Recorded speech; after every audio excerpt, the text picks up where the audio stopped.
Bonjour aux cyniques et bonne chance aux autres. Comme d'habitude, je vous retrouve pour poursuivre ma mission d'être le plus juste possible sur mes objets d'analyse.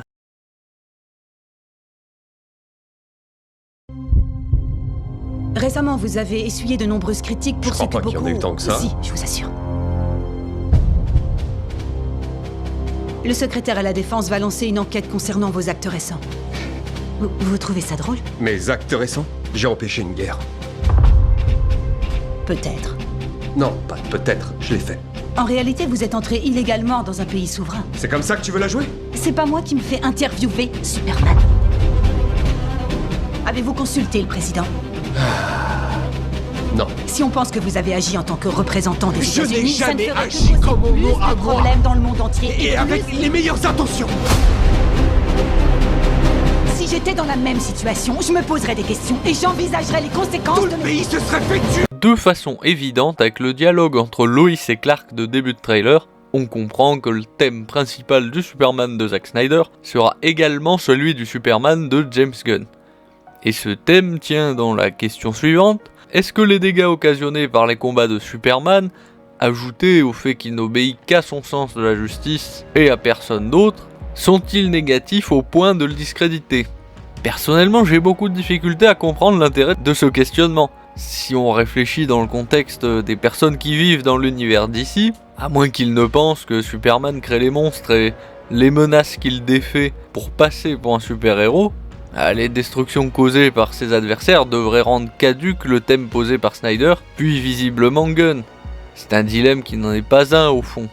La controverse est nettement plus ridicule quand vous ajoutez à ce que j'ai dit plutôt qu'à part Superman, personne n'a les moyens de vaincre les menaces qu'il combat.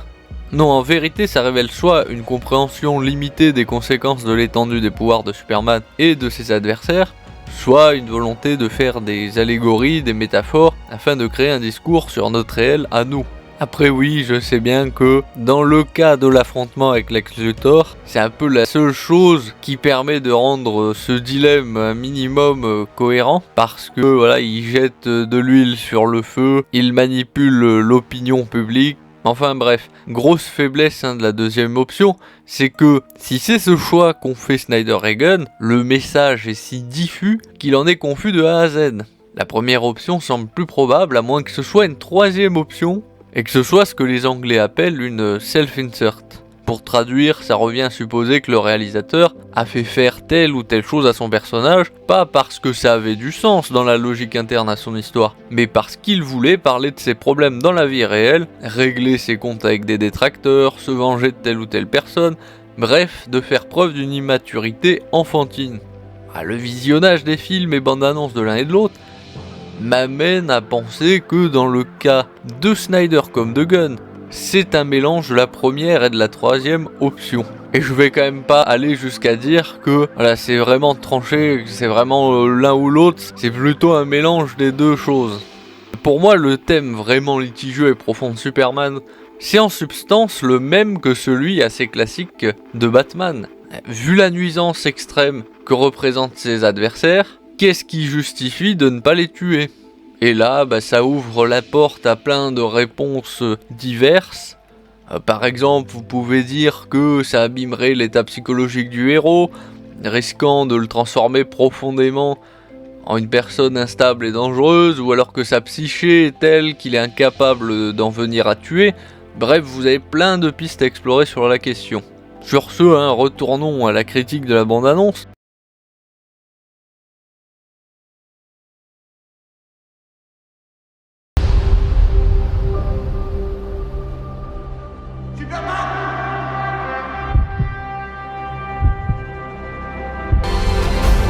Il n'est pas humain.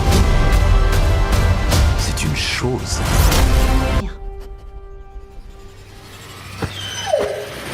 Alors, autre défaut de la vision de James Gunn, on voit Superman se prendre un tantinet trop de raclée quand même. Le voir déjà en si piteux état là dans la neige, juste avant d'être traîné par Krypto à la forteresse, c'était déjà beaucoup.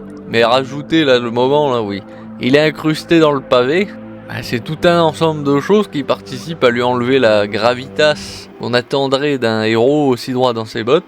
Après, c'est du goût personnel là. Hein. Bon, maintenant, autre détail flagrant, c'est le foisonnement de héros, de anti-héros et de méchants jusqu'à l'indigestion.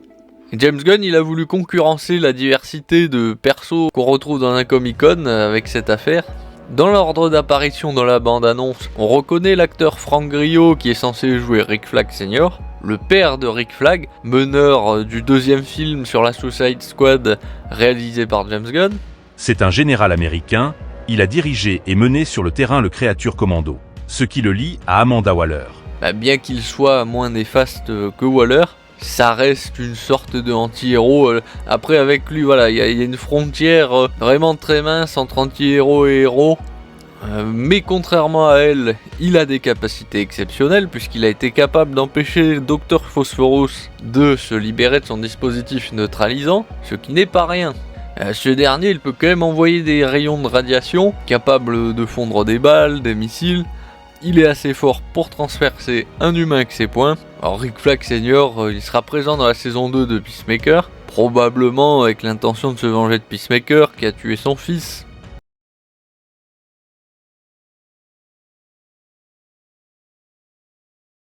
Je me poserai des questions et j'envisagerai les conséquences. On voit une armure de combat qui est clairement celle de Lex Luthor, extrêmement résistante, elle lui confère une force et une endurance surhumaine, mais son atout majeur contre Superman, ce sont ses gantelets munis de kryptonite qui peuvent projeter de puissantes rafales d'énergie, et l'armure lui donne aussi la capacité de voler.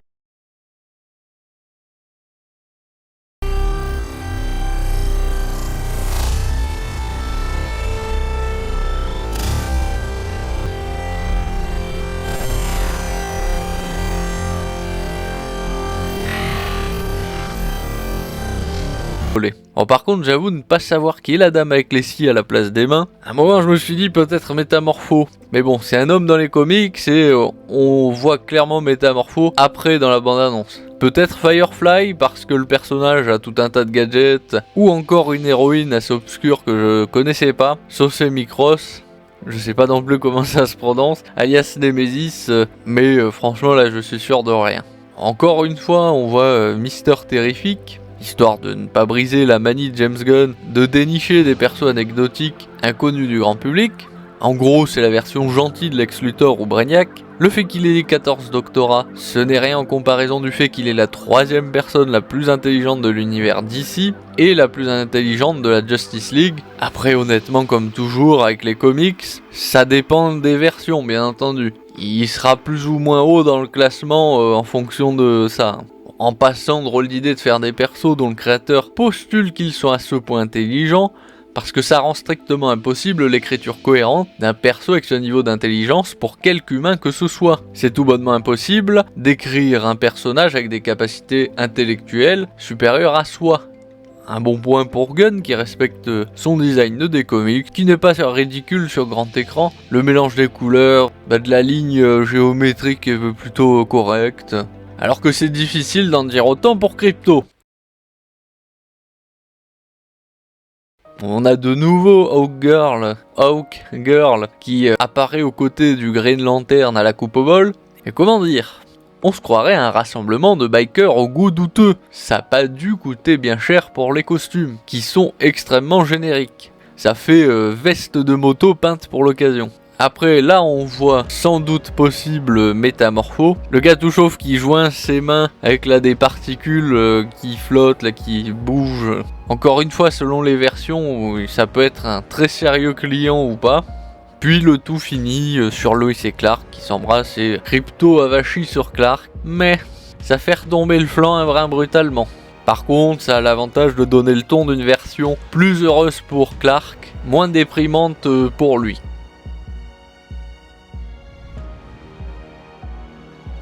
Dans la tradition de cette chaîne, petite digression, mon goût en termes d'art il est simple, c'est qu'en termes d'art, j'aime avoir aussi peu de discours ou de références à la politique de notre monde que possible. Je déteste férocement les œuvres vulgairement partisanes, mon intérêt pour l'art il est surtout esthétique, littéraire, Si je veux apprendre quelque chose en politique ou géopolitique, je fais mes recherches de façon approfondie sur le sujet. Et pour ça, j'ai vraiment pas besoin de personnes qui n'ont aucune culture ou véritable distinction dans le domaine, et qui s'imaginent réinventer le monde avec des vœux pieux, alors qu'ils ne connaissent rien des tenants et des aboutissants d'à peu près tout ce qu'il se passe dans notre monde.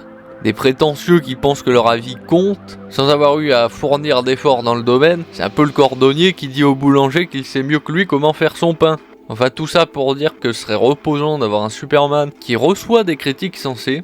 Bref, sur ce, abonnez-vous, mettez un pouce bleu, laissez un commentaire pour me faire savoir ce que vous pensez de cette vidéo, et je vous retrouve au fil de l'actualité.